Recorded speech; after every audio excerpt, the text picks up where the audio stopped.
Boa noite, torcida tricolor.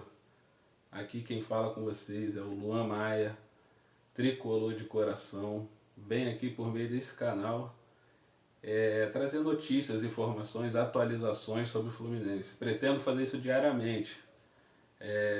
Só não vou conseguir quando eu estiver trabalhando, mas mesmo assim vou tentar dar uma fugidinha para gravar um vídeo e informar vocês sobre tudo que vem acontecendo no nosso Fluminense.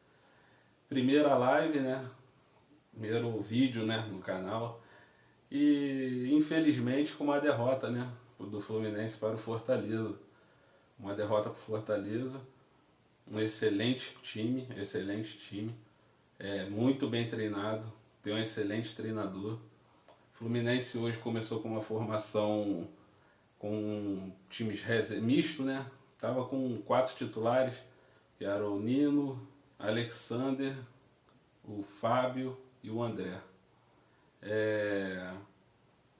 Uma parte ofensiva ali com o Pirani, que, meu Deus do céu, eu acho que esse garoto não tem condições nenhuma de estar vestindo a camisa do Fluminense.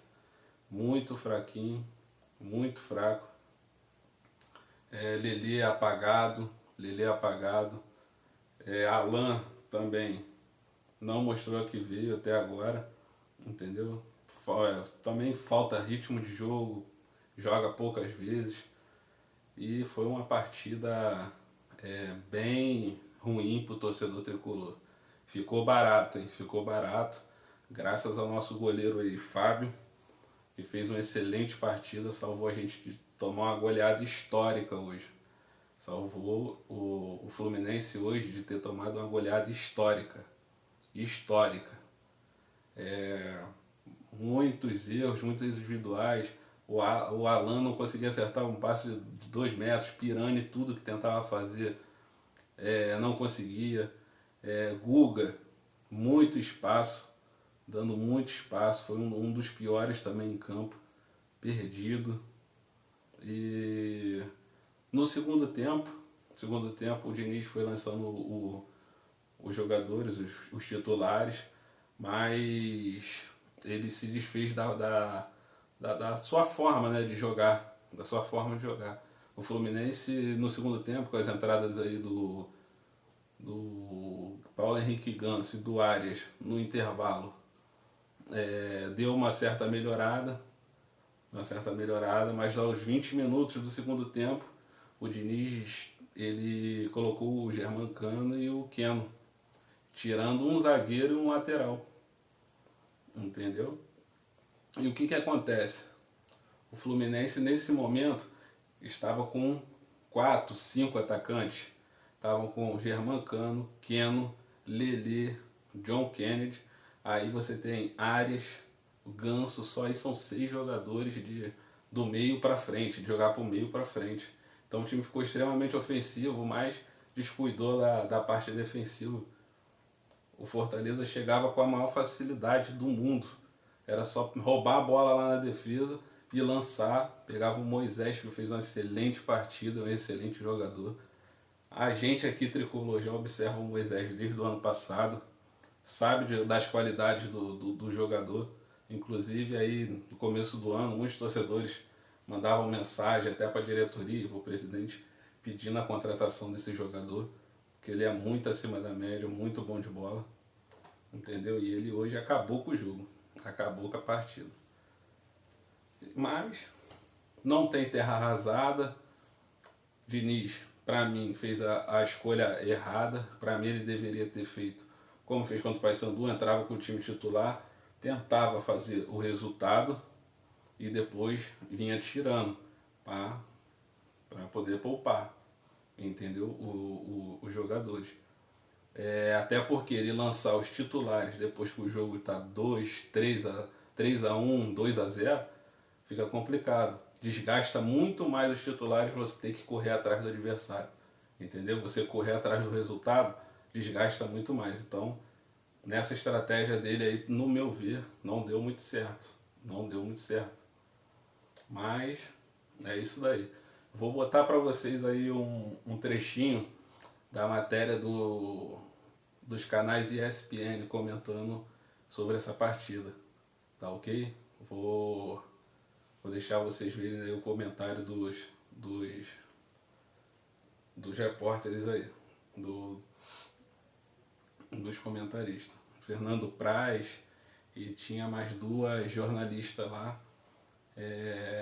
analisando a partida. Vou deixar vocês com esse vídeo aí. Valeu? Já já eu volto. As equipes vêm apresentando desde a última temporada, pelo trabalho de seus treinadores, deu a turma do Vojvoda pra cima do Diniz, meus amigos. 4-2. Nossa, foi um jogo bem legal de acompanhar. Bem legal. O Fluminense, Diniz escolhe por poupar, né? Veio com a galera no banco de reservas. Recebe o River, terça-feira, pela Libertadores, também expectativa de um jogo bem legal. Mas aí é aquilo, né? Quando você tem uma ideia clara de jogo e esse jogo ele funciona muito bem com os seus titulares, ele mexe muito na equipe e aí expõe algumas fragilidades do Fluminense e ainda assim, ainda mais, na verdade, diante de um Fortaleza que novamente repete uma temporada muito boa, espetacular. Eu fico impressionada com o entendimento desses jogadores do Fortaleza em campo, assim. A gente até pode ver um time ou outro, quando tem um contra-ataque, é praticamente um ou dois jogadores, né, que conduzem. Fortaleza não, ele é intenso do começo ao fim, independentemente da parte da partida, em nenhum momento o Fortaleza pareceu negociar essa vitória. O Fluminense melhorou em determinados momentos, teve oportunidades, mas o destaque para mim do Fluminense foi o Fábio. Então diz muito sobre o jogo. Foi um bom jogo de se ver, né? Agora, a gente viu o Fluminense poupando, né? Muita gente para o jogo da Libertadores. E é difícil porque, assim, o modelo de jogo do Diniz não são muito simples. Assim, não vou dizer que sejam complexos, mas assim, não são comuns, né? Então, assim, todo jogador que trabalha com o Diniz, ele leva um certo tempo e tu conversa individualmente, sim, são coisas que fogem ao comum. E aí, quando tu tem um pouco tempo de trabalho como o Diniz tem no Fluminense e assim, com tantas mudanças, é natural que o time sinta. E a gente viu hoje coisas no Fluminense que a gente não vê no time considerado titular, que tem mais minutos, né, e que tem mais rodagem, tem mais tempo de trabalho. A gente viu algumas transições do Fortaleza, assim, absurdas, né? O Fluminense não conseguindo fazer a transição na perda de bola, porque assim, como o Diniz, o seu jogo, ele tem a bola, joga muito em função da bola, então os jogadores às vezes trocam muito de posição, saem a função do jogador, os laterais do Fortaleza, normalmente os laterais eles apoiam por fora e esporadicamente por dentro. Os laterais de Fortaleza eles vão muito por dentro, muito por dentro na fase de construção. E isso, quando tu perde a bola, tu necessita de algumas combinações para ocupar os espaços de uma forma rápida, mais afinadas, né? Então, assim, e num time que não joga constantemente junto, tu tem esse problema. E aí entra o que a Maria falou, o Fábio foi 4-2 e o Fábio fez muitas defesas, grandes defesas. E ainda o Guilherme perdeu também 2 gols ali em contra-ataques, gols muito claros. E assim, uma coisa só, né?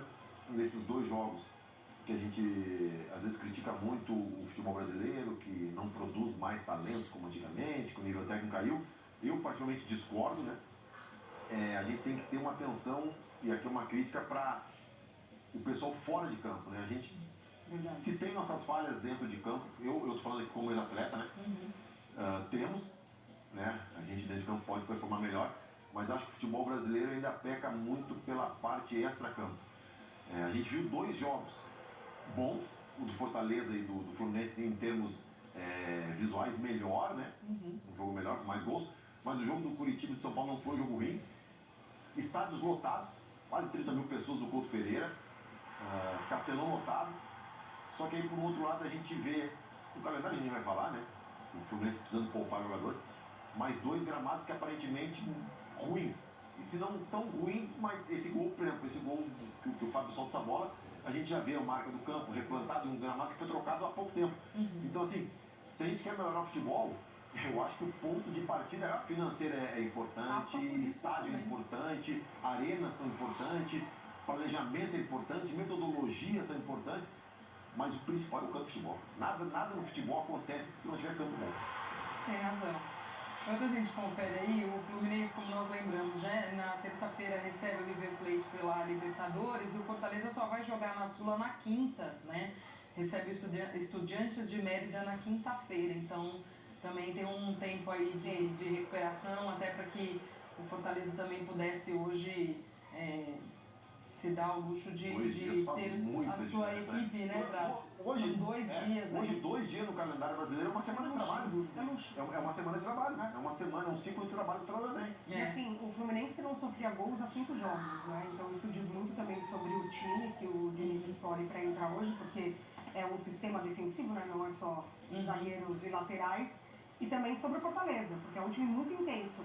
Agora fica muito claro, assim, para mim, tem alguns pontos, claro, que a gente ressalta nessa equipe do Diniz, muitos jogadores próximos da bola, a parte ofensiva, a qualidade criativa aí no passe do Ganso, o Cano finalizador, o Arias com movimentação e tal. Mas a linha defensiva do Fluminense, ela tem encontrado também uma combinação e um entrosamento muito interessante, ele entrando agora, né, com o Felipe Melo, o Nino e o Samuel Xavier, muita dificuldade do Guga hoje na lateral direita, mais um jogo que ele tem dificuldade, mas muito porque ele também não teve tanta cobertura ali, né, lá na frente, começando essa marcação e esse sistema defensivo. E aí sofreu muito. Então, galera, viu os comentários aí do Fernando Praz, das outras comentaristas aí. O time do Fortaleza realmente surpreendeu, acredito que tenha surpreendido o Diniz. Tem jogando um futebol que vai brigar, na minha opinião, na parte de cima da tabela do brasileiro, vai chegar forte na Sul-Americana. O Fortaleza está com um time muito ajustado, muito ajustado. Acredito que se até o Fluminense viesse com o titular hoje, desde o início, seria uma partida difícil e poderia sim perder a partida, até com a equipe titular. Mas é isso, não é terra arrasada, o Fluminense está bem em todas as competições. Tem um jogo importantíssimo na terça-feira que a gente não pode perder de qualquer jeito, não pode perder. Tem que vencer, não tem outro resultado, porque se perde no Maracanã aqui pro River, vai complicar um pouco a classificação, porque vem 2 jogos fora, um na altitude contra o The Strongest, depois pega o próprio River no Monumental, não demorou a sair, e que é o maior estádio agora, né, da América, mais de 83 mil pessoas, com certeza estará lá no Monumental, e é um jogo decisivo. E logo em seguida, né, pelo brasileiro tem o clássico contra o Vasco. Também jogo dificílimo. O Vasco, ele tem uma equipe, tecnicamente, eu acredito que a do Fluminense seja melhor, mas a equipe do Vasco é uma equipe que corre, que marca em cima, que marca a pressão, assim como é o Fortaleza. Então o Fluminense vai ter bastante dificuldade aí para conseguir vencer esse jogo. Então é isso, galera. Forte abraço aí. Amanhã, se Deus quiser, estaremos aí com mais vídeos aí. Vamos analisar aí a rodada do Brasileiro. Vamos analisar a rodada do Brasileiro, os próximos jogos. Próximos jogos do Fluminense, que vai ser contra o River e depois contra o Vasco. E informação aqui que não vai faltar, valeu? Saudações tricolores aí. Fiquem com Deus. Então, galera, viu os comentários aí do Fernando Praz, das outras comentaristas aí. O time do Fortaleza